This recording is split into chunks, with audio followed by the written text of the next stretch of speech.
Hello friends, இன்றைக்கி நம்ம ஜவ்வரிசி உப்புமா எப்படி பண்ணுறதுன்னு பார்க்கலாமா? நான் கொஞ்சம் வேர்க்கடலையை நல்லா வறுத்த வேர்க்கடலையை எடுத்திருக்கேன். கொஞ்சம் மிளகாவும் வறுத்துருக்கேன். ரெண்டுத்தையும் நரன்னு பொடி பண்ணிக்கலாம். நல்லா கொரன்னு இது மாதிரி பொடி பண்ணி வச்சுருக்கோம். இப்போ கடாயில் கொஞ்சம் எண்ணெய் விட்டுருக்கேன்.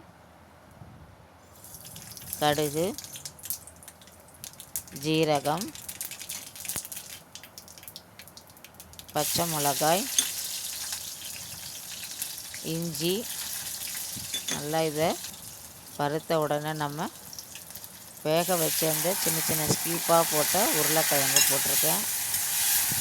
நல்லா இதை வதக்கிக்கலாம்.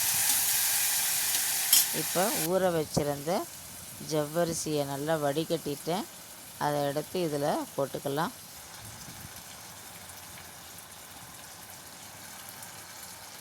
கொஞ்சம் சால்ட்டு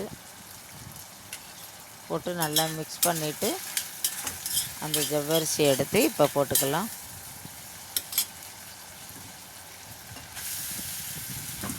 நல்லா இதை மிக்ஸ் பண்ணிப்போம்.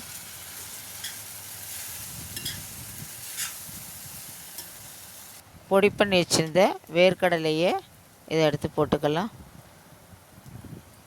போட்டு நல்லா கலந்து விட்டுப்போம்.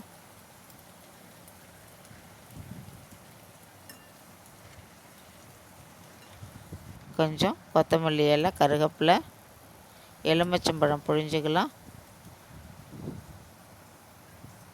நல்லா கலந்து விட்டுட்டு அடுப்பை சிம்மில் வச்சுட்டு நல்லா வெந்துடுச்சு.